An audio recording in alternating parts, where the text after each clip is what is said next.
all these people that called themselves my friends. Some of these people I had been, in my opinion, friends with for over 10 years. And for the most part, the first chance they could get to make a buck off me in a time when it was popular to do so, that's exactly what they did. I could do a 2-hour video and lay out just how much of a piece of garbage just about everybody I've worked with is.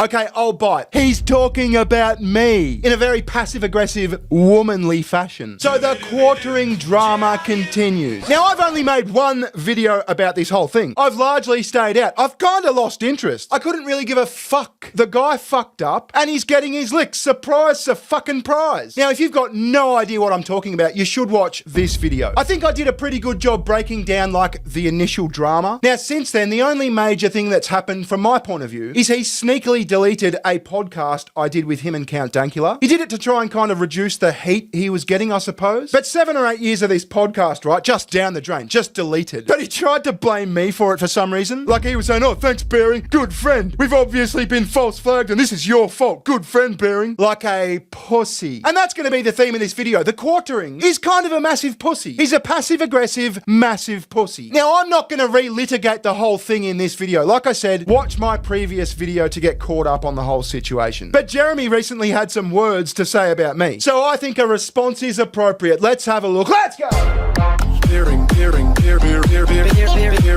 All these people that called themselves my friends, some of these people I had been, in my opinion, friends with for over 10 years.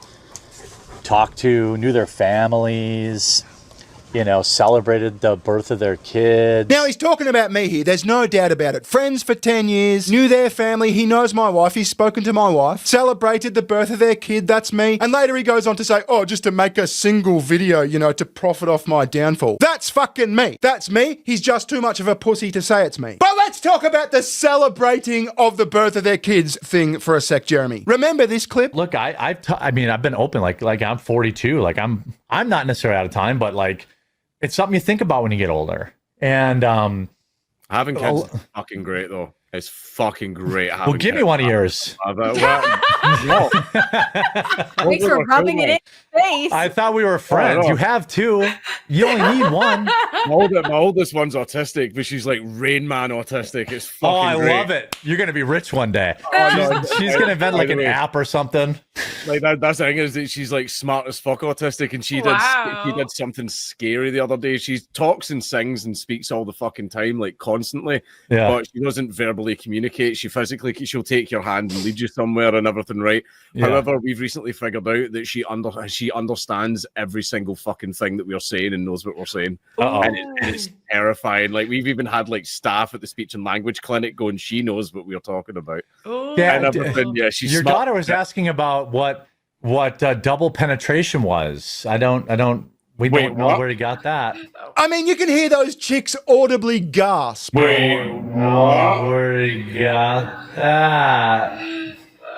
So let's just break down what just happened. Dankula, Jeremy's dear friend of 10 years. And by the way, Dankula's going to fucking hate. I mean, he's probably going to hate that I've brought him up here. He doesn't like drama, but I'm sure he'll forgive me. Please forgive me, Dank. But Dankula is describing how proud he is of his non-verbal autistic daughter for making the progress that she's made. And you can see it on Dankula's face. He's so fucking proud. His face lights up when he's describing this. And I know the feeling. I can relate. I've never told anyone on the internet this except for Dankula. I mean, there's never been a reason to. But when Dankula describes his daughter, he could be describing my daughter. My daughter is autistic, ASD level 3, mostly non-verbal. She's incredibly smart and outgoing and one of the happiest kids you'll ever meet. But yeah, ASD level 3, mostly non-verbal. She's 6 years old. She's in intensive speech therapy and occupational therapy, and she's making really good progress. And when you have a kid that faces challenges like that, when they make progress, when they make some progress, you are honestly, like it's indescribable, the fucking pride that you feel. And that's what you can see on Dankula's face. Like, as I said, my daughter is 6 years old. She's probably got the verbal capabilities of like a 3-year-old, say a 3.5-year-old. She just started saying, I love you, daddy, in the last like year. You know what I mean? So when they make these steps, it's such a good moment. And he's portraying this pride to his dear friend of 10 years. And what does Jeremy fucking say? Oh, she was asking me about double penetration. You realize you're a fucking prick, right? Like if one of my friends said that to my face, they'd probably get a fucking backhander. Now let me just clarify. I think what Jeremy was trying to do is he was trying to be funny. See, on the Tism podcast, the podcast that Jeremy deleted, when my daughter was born, I think the chat sort of had a running joke of,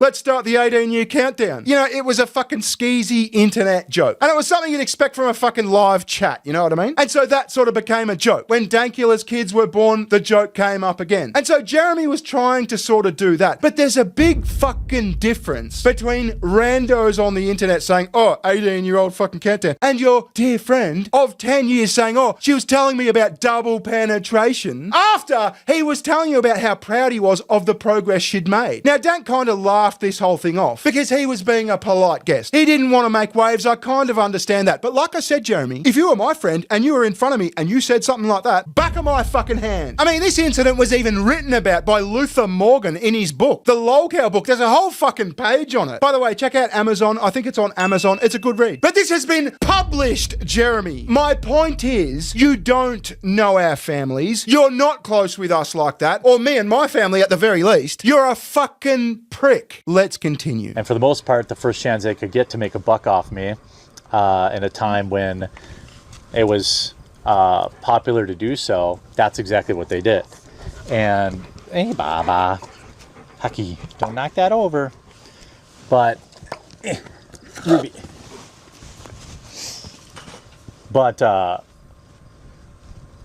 mean, you could just say nothing, too, during times of tumultuous stuff. Yeah, I could have said nothing, but that would make me a massive hypocrite, wouldn't it, Jeremy? See, when Matt Jarbo flagged down all those motherfuckers, we all said something. That's shithouse behavior. Now, you fucked up. No, wait, that's not even the right wording. You were intentionally and arrogantly malicious. You tried to destroy the livelihoods of people. You tried to destroy someone's YouTube channel. And what me and a few other people you called friends did is simply police our own. I would be completely fine with all of everything that's going on, even though we may disagree on certain things.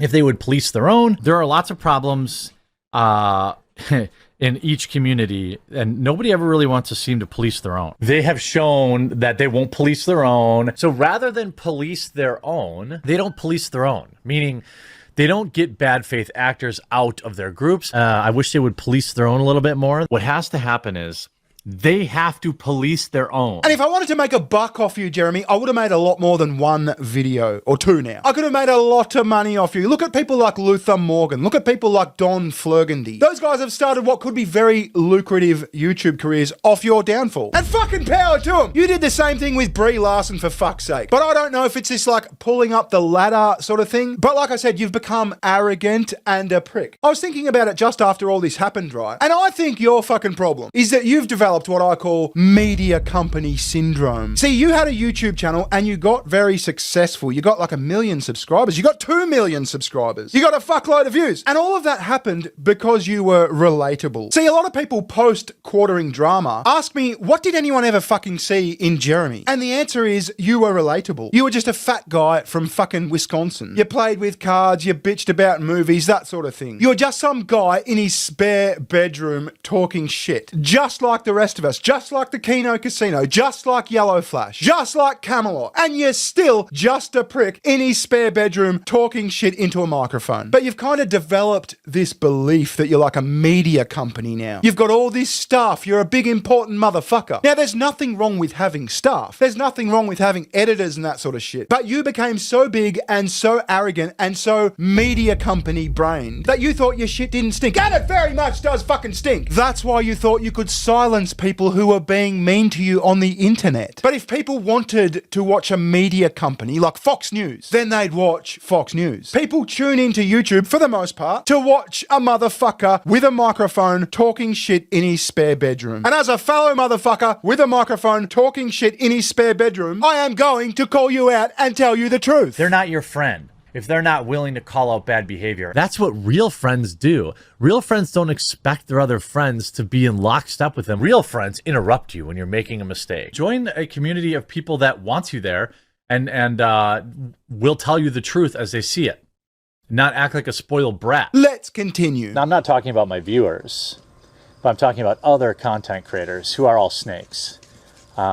I could do a 2-hour video and lay out just how much of a piece of garbage just about everybody I've worked with is. Well, then why don't you fucking do it? Stop being a pussy. For fuck's sake, you've got this mentality that like everyone snaked you. I didn't snake you. I came to you privately. Before I made that initial video, I came to you and I said, what the fuck is going on here? Care to explain? And you lied to me. All you did was fucking lie to me. I even told you I was going to address it. I told you I was going to make a video. And after the fact, I'm some massive asshole. I didn't do anything I didn't tell you I was going to do. Stop being a bitch. If you've got dirt on people and you want to get revenge, then fucking do it. Reveal all. I don't give a shit. Because I, for the most part, am not a prick. And whatever you release is going to show that. Jeremy, do you hang out with many men? Like, do you have real friends in real life who are men? Because what you're doing right now is very female coded. Like, I haven't thought about this shit for fucking months. And all of a sudden you pop back up having a subtle passive aggressive crack at something that was like a moment months ago. It just seems like very womanly behavior, like someone who probably wouldn't get along with men. Like, I tell my mates the truth all the time. It's what blokes do. It's a thing. A disagreement isn't the end of the world. It doesn't mean I want you to die or something. I don't think you like being told the truth. And I think there's proof. See, Luke started telling you the truth, and all of a sudden, miraculously, mysteriously, Luke's off the fucking show. I respect people's time, and I don't want to bullcrap them. I don't want to lie to you. I don't want to tell you stuff that isn't going to come out to be true just because it makes you feel good. Like, a real friend tells you the truth, right? Whether you like it or not. All right? Yeah, a real friend tells you the hard stuff that you're not wanting to hear. They're going to tell you, put that soda down. You know, they're going to tell you, like, hey, you got to take care of yourself, right? So I prefer those people in my life.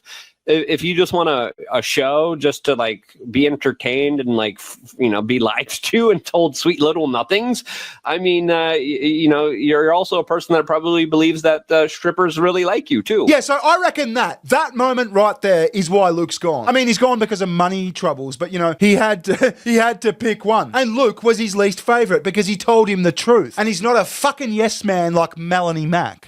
Like, literally, she's a yes man or a yes woman. All she does is say, that's great, Jeremy. It was just that one day, and I think it might have been that I just hadn't eaten anything. Yeah. And then I ended up getting anxiety about it, which made it worse. And but other than that, that was over a week ago now. So this week has been good. I survived a bachelor party. I did have a few of the ladies' White Claws. She's an annoying woman who turns up because you pay her $500 a fucking episode or something. I mean, Luke really hit the nail on the head with the thinking strippers like you thing. It's basically what's going on. Now, there was also this little number about a month ago. I saw a clip on Twitter. I thought, that's fucking me. He's talking about me. I couldn't be fucked responding, but we're here now. Let's do it. Now, you could talk about certain quote-unquote internet friends that I thought I had over the years that were willing to turn on you for $100. Jeremy, it wasn't $100. It was $735.79. And you know where that $735.79 went? It didn't go towards a Cybertruck. It didn't go towards like 10 grand worth of kids playing cards. It didn't go towards a $30,000 saltwater aquarium or a fucking dog track or whatever the fuck you flex on your audience. It went into a high growth index fund for my daughter. So in 30 years time, when I'm old and feeble and fucked, that $735.79 will be my daughter's 15 odd grand. I mean, that's not a bad couple of hours work if you ask me. But that's besides the point. I didn't make that video to make a profit. I made that video because it should have been made. See, there's no cabal here, Jeremy. There's no conspiracy. There's no fuck Jeremy plot. What's happened here is really simple. A bunch of your peers called you a prick because you were being a prick. And now you're taking passive aggressive jabs at people like a pussy. I even offered several times to jump on a live stream on your channel and discuss this whole thing. If you're being treated unfairly, if we're all wrong, if this is some sort of conspiracy against you, let's get it out in the open. But you won't do that because you're a, you know what I'm going to say, pussy! But here's the thing, Jeremy, you don't have to be a pussy. This is a choice you're making. You could confront this whole thing. You could man up and address everything. Being a pussy is not an immutable characteristic. It's just a choice. Just choose not to be a pussy. The offer's still open, by the way. Let's do it. But most of those people that did that match the stories about what I heard about them behind the scenes. Such as? People that would sell you out at your lowest moment to make a single video and profit from it. You could always kind of tell. And I'm not going to name names, but they know who they are. Wait, so you're telling me that you could always tell that I was like some massive asshole and you just never did anything about it? I think that is pathetic cope. You just don't like being confronted with the truth and now you're all salty about it. You're on your period. If you want to be like internet enemies, Jeremy, that's fine. I got no problem with having internet enemies. It's actually quite profitable. The retarded feminists of like the mid-2010s basically paid off my mortgage. But you know what's really fucking sad, man? At least the retarded feminists had the nutsack to say my name. Anyway, that's about me done. Thank you very much for watching. If you have any comments, leave them down below or at my Twitter. It's at bear_ing. All right, I'll catch you later. Ta-ta. Bye-bye.